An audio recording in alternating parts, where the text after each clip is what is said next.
কথা আমি সদৌ কোচ ৰাজবংশীৰ ছাত্ৰ সন্থাই এই যে আগন্তুক যি বিটিচি নিৰ্বাচন আহি আছে 2025 চনৰ যি আমাৰ 22 ছেপ্টেম্বৰ তাৰিখে যি বিটিচি নিৰ্বাচন হ'ব এই নিৰ্বাচনত আমি বহুত দিনৰ পৰাই প্ৰত্যেকটো ৰাজনৈতিক দলক আমি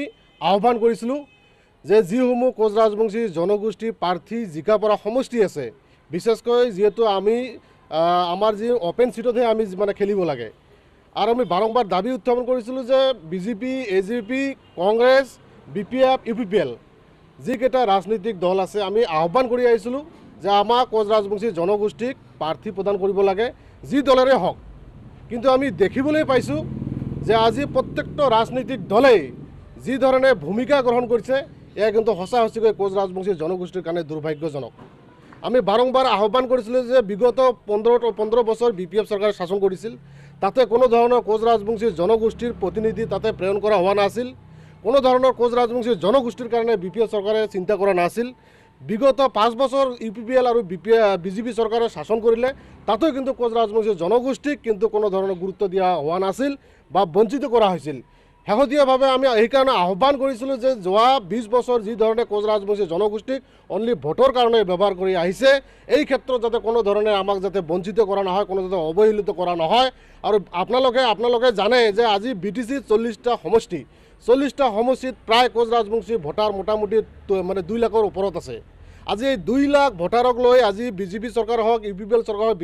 বিপিএফ চৰকাৰ হওক প্ৰত্যেকটো ৰাজনৈতিক দলে কিন্তু আমাক ভোট বেংক হিচাপে ব্যৱহাৰ কৰি আহিছে আমি বাৰম্বাৰ আমাৰ অসমৰ মাননীয় মুখ্যমন্ত্ৰী ডাঙৰীয়া আমাৰ দিলীপ শইকীয়া ডাঙৰীয়াক আমি আহ্বান কৰিছিলোঁ মেমৰেণ্ডাম যোগে আমি আহ্বান কৰিছিলোঁ যে বিশেষকৈ আমাক 5টা সমষ্টি যিহেতু কোচ ৰাজবংশী জিকিব পৰা এটা পৰিৱেশ আছে আমি দাবী উত্থাপন কৰিছিলোঁ যে এইকেইটা সমষ্টিত কমচে কম আমাক কোচ ৰাজবংশী জনগোষ্ঠীৰ প্ৰাৰ্থী দিব লাগে আমি মেমৰেণ্ডামৰ সৈতে আমি চিএম ডাঙৰীয়াক লগ কৰিছিলোঁ মেমৰেণ্ডামৰ লগত আমি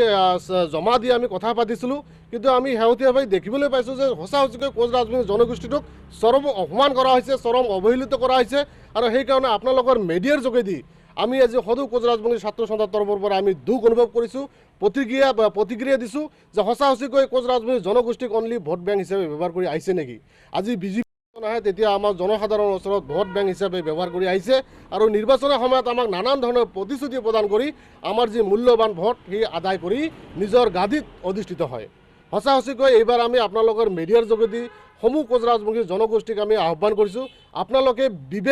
বিবেচনা চিন্তা কৰিব যে বিপিএফে কি কৰি আছে ইউপিপিএলে কি কৰি আছে আৰু বিজেপিয়ে কি কৰি আছে আজি আপোনালোকে জানে যে বিশেষকৈ আমি বিজেপি চৰকাৰৰ অসমৰ মাননীয় মুখ্যমন্ত্ৰী ডাঙৰীয়া যোৱা সেইদিনা আমি আমাৰ সেই কি কয় চালাকাটিত আমি লগ কৰি কৈছিলোঁ যে অসমৰ মাননীয় মুখ্যমন্ত্ৰী ডাঙৰীয়া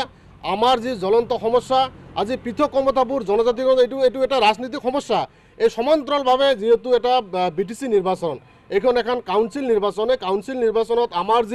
আমাৰ যি বেছিক যিসমূহ সমস্যা আছে ডেভেলপমেণ্টৰ ক্ষেত্ৰত এই ক্ষেত্ৰত কোচ ৰাজবংশী জনগোষ্ঠীক প্ৰাৰ্থী প্ৰদান কৰিব লাগে কিন্তু আমি দেখিবলৈ পাইছোঁ 40টা সমষ্টিৰ ভিতৰত যিসমূহ অপেন সিট আছে যিসমূহ কোচ ৰাজবংশী অধ্যুষিত সমষ্টি আছে এই সমষ্টিসমূহত আমাক অনলি ভোট বেংক হিচাপে ব্যৱহাৰ কৰিছে আৰু হিন্দু নামত কোচ ৰাজবংশী জনগোষ্ঠীক যি ধৰণে এটা মাইণ্ড ডাইভাৰ্ট কৰি আছে আজি হিন্দু নহয় আমি কোচ ৰাজবংশী মানুহ আমাৰ পৰিচয় প্ৰথমতে আমি কোচ ৰাজবংশী মানুহ আমাৰ সমস্যাসমূহ কিয় বুজি নাপায় অসম চৰকাৰ তথা বিজেপি চৰকাৰ বা প্ৰত্যেকটা ৰাজনৈতিক দলে বাৰম্বাৰ কিয় আমাক এনেধৰণে অৱহেলিত কৰা হৈ আছে কিয় আমাক এনেধৰণে প্ৰতাৰণা কৰি আহিছে নিশ্চয় এবাৰ আমি বিটিচি ইলেকশ্যনত ইয়াৰ প্ৰতি উত্তৰ দিয়া হ'ব আৰু সমান্তৰালভাৱে ৰাইজক এইখিনি আমি পুনৰবাৰ আহ্বান কৰিছোঁ আপোনালোকে এইবাৰ চিন্তা কৰিব আৰু আমি আক্ৰাছ হৈ অচিৰে 12-13 তাৰিখত আমাৰ যি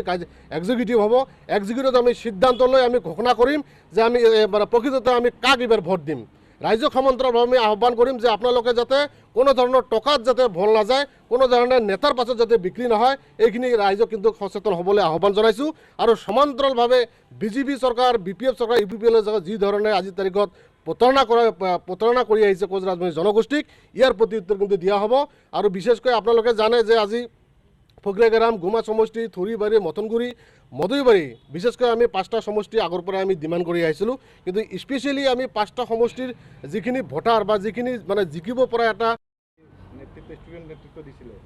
চাওক এই ক্ষেত্ৰত একচুৱেলি আমি আক্ৰাছ হৈ যিহেতু অৰাজনৈতিক সংগঠন আজি কোনেবা কি ভাবিছে কোনেবা ৰাজনৈতিক পাতনিত মানে মন মেলিছে সেইটো তেওঁৰ ব্যক্তিগত কথা কিন্তু জাতীয় স্বাৰ্থত আমি কেতিয়াও পলিটিকেল নহয়। আমি জাতীয় স্বাৰ্থত আমি সদায় নন পলিটিকেলৰ অক্ষুণ্ণতাত আমি আছোঁ। আৰু সঁচা সঁচিকৈ যেতিয়ালৈকে আমাৰ কোচ ৰাজবংশী জনগোষ্ঠীৰ জাতীয় সমস্যাসমূহ সমাধান নহ'ব তেতিয়ালৈকে আমি ৰাজনৈতিকভাৱে আমি কোনো ধৰণৰ মন্তব্য আমি দিব নোৱাৰিম। বিজেপি এটা কেণ্ডিডেট চাওক, এই ক্ষেত্ৰত আমি দিগন্ত বৰুৱা একচুৱেলি আমি যেতিয়ালৈকে সংগঠনৰ কিছুমান যিসমূহ কলা কাৰ্য বা যিসমূহ আমাৰ কাৰ্যকলাপ হয় তেখেতক আমি আজিলৈকে অন্ততঃ মই স্পেচিয়েলি কেতিয়াও পোৱা নাই। নাজানো তেখেতে একচুৱেলি কোচ ৰাজবংশীৰ মানুহ হয় নে নহয়। এই ক্ষেত্ৰত নিশ্চয় আমি গুৰুত্ব সহকাৰে আলোচনা কৰিম। আৰু একচুৱেলি দিগন্ত বৰুৱা ডাঙৰীয়াই তেখেতে যোৱাবাৰো জিকিছিল আৰু এইবাৰো হয়তো ৰাইজে বিবেচনা কৰি তাৰ সমষ্টিৰ যিসমূহ মানুহ আছে নিশ্চয় বিবেচনা কৰিব। কিন্তু আমি স্পেচিয়েলিভাৱে আমি আহ্বান কৰিছিলোঁ যে অন্ততঃ যিহেতু নামনি অসমৰ আজি গোসাইগাঁও বা কোকৰাঝাৰ জিলাৰ যিসমূহ আজি সমস্যা আছে, বিশেষকৈ ভূমিৰ সমস্যা, আমি স্পেচিয়েলি দিলীপ শইকীয়া ডাঙৰীয়াক আহ্বান কৰিছিলোঁ, অসমৰ বৰ্তমান মাননীয় মুখ্যমন্ত্ৰী ডাঙৰীয়াক আহ্বান কৰিছিলোঁ। আৰু যিহেতু ইয়াতে মিত্ৰজোঁট চৰকাৰ চলি আছে আৰু বিগ ব্ৰাদাৰ হিচাপে যিহেতু বিজেপি, সেইকাৰণে বিজেপিক আমি বাৰম্বাৰ আহ্বান কৰিছিলোঁ যে আপোনালোকে আজি গোসাইগাঁও, আজি শ্ৰীৰামপুৰ, আজি এইফালে আপোনালোকে আহি চাওক যে সঁচা সঁচিকৈ আমাৰ কোচ ৰাজবংশী জনগোষ্ঠীৰ মানুহে আজি কি ধৰণেৰে আজি সমস্যাত ভুগি আছে, মাটিৰ ক্ষেত্ৰত কি ধৰণে আজি আমাৰ লাহে লাহে লাহে লাহে আমাৰ হ্ৰাস হৈ আছে, আমাৰ কলা কৃষ্টিৰ ক্ষেত্ৰত ভাবুকি আহিছে। এই ক্ষেত্ৰত কিন্তু বিজেপি চৰকাৰে বা ইউ পি পি এল চৰকাৰে কোনো ধৰণৰ গুৰুত্ব দিয়া নাই। এইকাৰণে এইবাৰ BTC নিৰ্বাচনত ইয়াৰ যথেষ্ট প্ৰত্যুত্তৰ দিয়া হ'ব আৰু সংগঠন হোৱাৰ পিছত আমি আক্ৰাশ হৈ নিশ্চয় এইবাৰ গুৰুত্বপূৰ্ণ ভূমিকা আমি ল'ম। ভোট বিচাৰি তেওঁলোকে ক্ষমতাত আহিছে বা গদিত আহিছে, কিন্তু এইবাৰ যাতে কোনো পৰ্যায়ে সিহঁতে যাতে নিজৰ যিটো উদ্দেশ্য যাতে ছাকচেছ কৰিব নোৱাৰে, এই ক্ষেত্ৰত ৰাইজে আমি সচেতন হ'ব লাগিব। আৰু ইতিমধ্যে আমাৰ যি গাঁৱে ভূঞে যিসমূহ আমাৰ মেল মিটিং চলি আছে, যি বুদ্ধিক মহল আছে, আমি ইতিমধ্যে ডিছকাছ কৰিছোঁ যে এইবাৰ আমি সময়ত প্ৰত্যুত্তৰ দিম।